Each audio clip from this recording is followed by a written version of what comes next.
অনেক অনেক বছর আগে আল্লাহর প্রিয় নবী ছিলেন হযরত ইব্রাহিম আলাইহিসসালাম।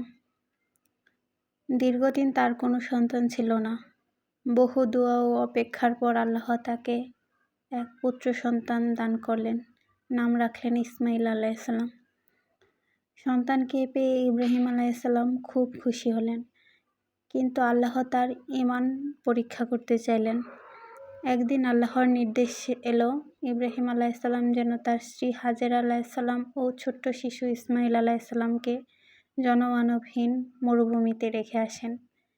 সেই জায়গাটি বর্তমানে মক্কা নগরী নামে পরিচিত। চারদিকে শুধু বালু আর পাহাড়, না পানি না মানুষ। হাজেরা আলাইহিসসালাম জিজ্ঞেস করলেন, এটা কি আল্লাহর নির্দেশ?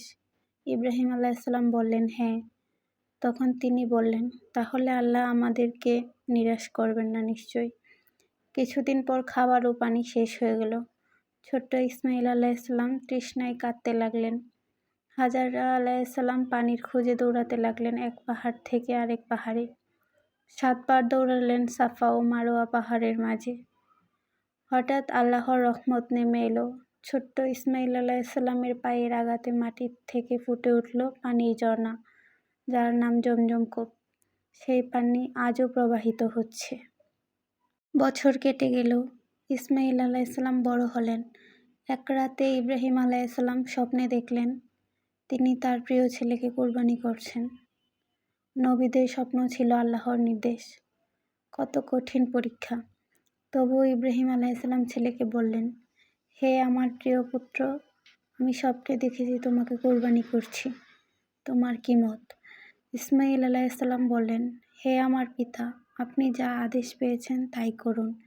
ইনশাআল্লাহ আমাকে ধৈর্যশীলদের অন্তর্ভুক্ত পাবেন। কি অসাধারণ ঈমান ছিল ওনাদের।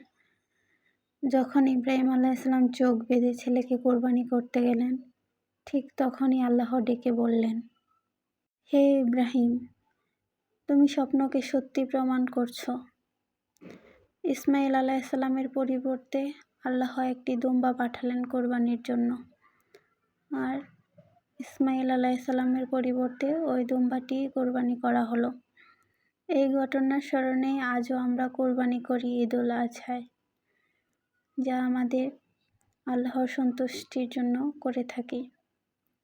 আল্লাহ যখন পরীক্ষা নেন তার পেছনে থাকে বিশাল রহমত, ত্যাগ, ধৈর্য আর আল্লাহর উপর ভরসায় একজন মুমিনের আসল শক্তি। দুঃখ, কষ্ট, অভাব, অনটন এগুলা দিয়েই আল্লাহ আমাদের ঈমানি শক্তির পরীক্ষা করে থাকেন। এগুলো সহ্য করার পরই আমাদের মিলে অফুরন্ত শান্তির